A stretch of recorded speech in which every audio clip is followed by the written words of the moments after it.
We've kind of been building to this moment for a little bit, getting this fight booked, but now that it's actually on the books, you know that you got a date, you got an opponent. How does it feel? It feels good, you know. It's good to get back in there, good to get back in training camp.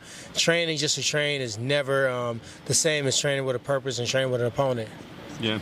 Talk about how you arrived here. I mean, you were evaluating a lot of options, you know, looking at potential money fights, good opportunities for you. How did you get to the point that you said, this is the right fight?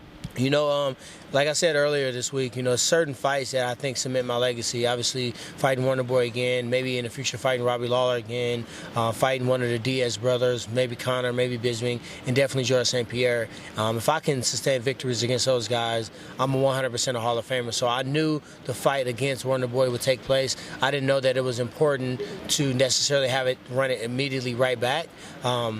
Thought it was a good fight. I don't think it was as close as everyone wanted it to be.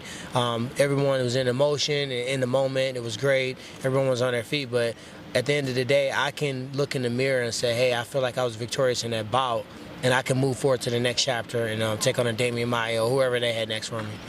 How do you approach the rematch? I mean, knowing that it does seem like you won the fight the first time around. I know, the draw was what was issued, but I mean, can you rely on the strategy, the tactics that you had the first time around? Do you feel like you have to switch it up and surprise them a little bit? Yeah, you know, some of the tactics that I used in the fight weren't really a part of the game plan. So we probably, when I say we, I hate when fighters do that. We always say we. We're the only ones. I'm the only one in our fight, but we always say we. The game plan that we had wasn't really executed the way that was planned to do. I went out there, I fought well, I had great moments in the fight, he had great moments in the fight.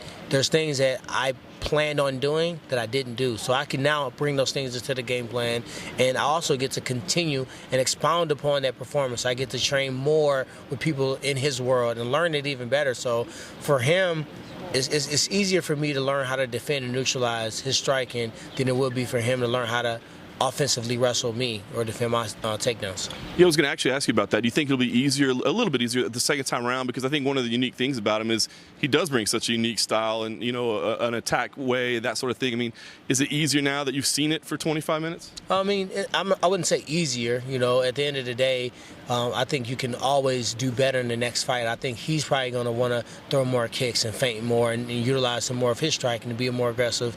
So I got to expect him to, I got to leave room for growth for him as well.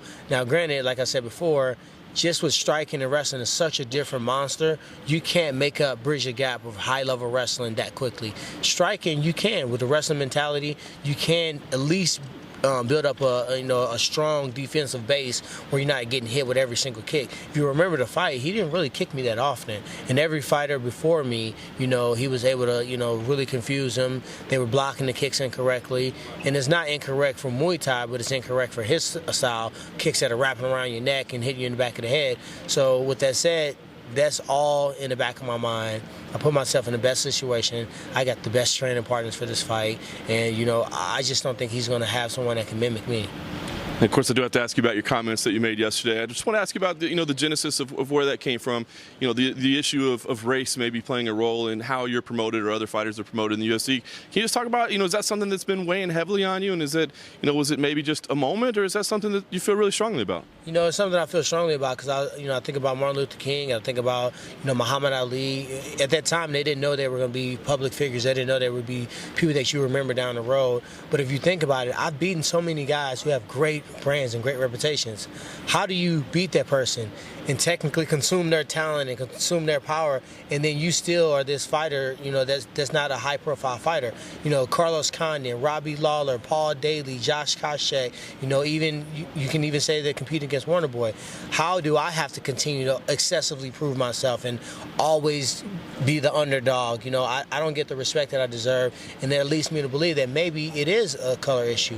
You know, you look at guys like Demetrius Johnson, who's the pound-for-pound best fighter in the world. Why isn't he on the largest pay scale? Why is it people that aren't even champions that are making more money? I think it's embarrassing that fighters in our generation, it's not the promotion, don't get me incorrect. I'm not saying the UFC and it's such a huge conspiracy, but the mindset of our fans, we indirectly make preconceived notions about certain fighters. Tyron has all this muscle and he should fade out, you know, in the later rounds, and I did the most damage in the championship rounds. So I just think that we subconsciously have these opinions and we don't even know we have them. You also brought the fans into it. Yeah. You think the fans, UFC fans, have a racist bent to them? I see what you're trying to do to me, brother, and it's not gonna happen. Not today. I think the fans are great. I think the fans are human, and humans have the ability, and they have their own. Their own mind. They can choose. It has nothing to do with sport. If someone doesn't like a person because of their skin color, it don't matter if you fight or if you deliver mail. They're going to have that opinion. What I'm saying is that our fans, they're sound bites.